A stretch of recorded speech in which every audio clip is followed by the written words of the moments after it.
میں نے جو حدیث مبارکہ آپ کے سامنے پڑھی، اس میں حضور اقدس بلند آواز سے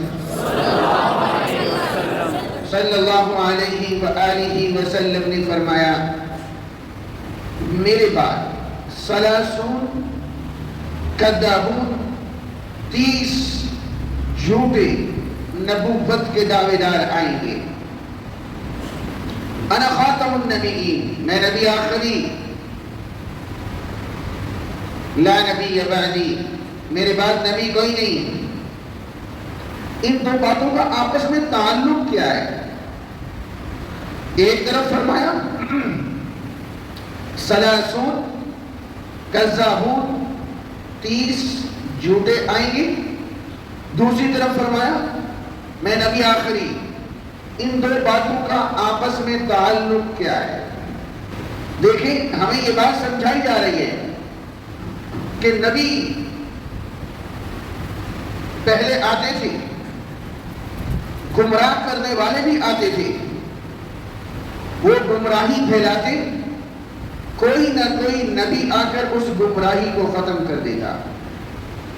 لیکن اب گمراہ کرنے والے آئیں گے، ایک نہیں 30 آئیں گے، معمولی نہیں، نبوت کے دعوے دار آئیں گے، چھوٹے موٹے نہیں، دجالون آئیں گے، لیکن میں نبی آخری۔ کیا مطلب؟ اب قیامت تک جو انسان آئیں گے، جو امت آئے گی، 30 جھوٹے ان کو گمراہ کریں گے، تو ان کی ایمان کی حفاظت کون کرے گا؟ نبی تو کوئی نیا آنا نہیں، تاجر کرے گا، کسان کرے گا، یا انبیاء کے وارث کریں گے؟ بولو، یہ آپ کی ڈیوٹی ہے، یہ آپ کی ذمہ داری ہے، یہ اختیاری مضمون نہیں ہے کہ کر لیں گے تو ٹھیک ہے، نہیں کریں گے تو نہ صحیح، نہیں نہیں، آپ کی ذمہ داری بن چکی۔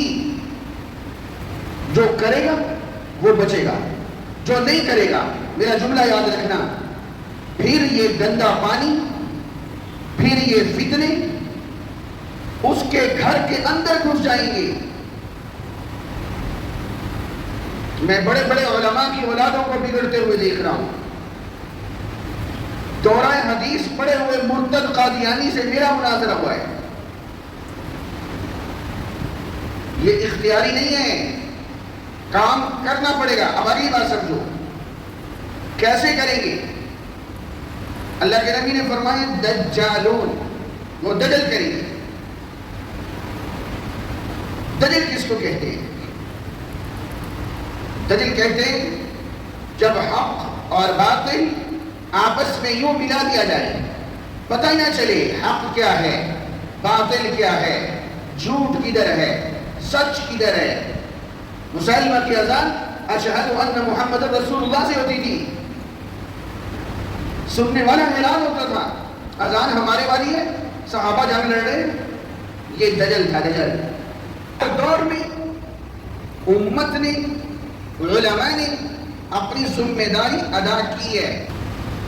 میرے نبی کے زمانے میں 27 غزوات ہوئے، غزوہ بدر، احد، خندق، حنین، تبوک، فتح مکہ، خیبر، لیکن شہداء 259، 250 ٹوٹل، اور ایک ختم نبوت کے محاذ پہ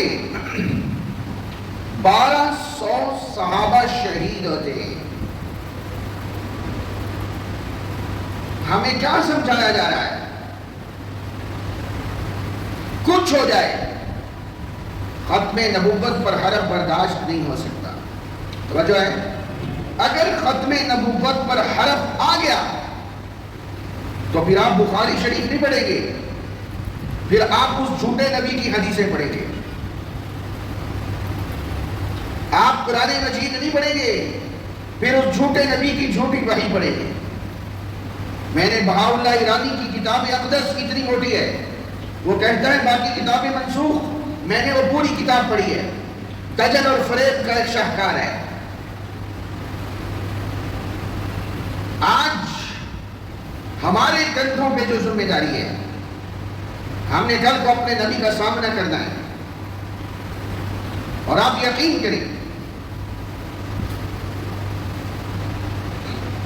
میں نے نومبر میں خواجہ فرید یونیورسٹی 18,000 طلباء تھے اس میں، 18,000، وہاں میرا 5 روزہ کورس ہوا.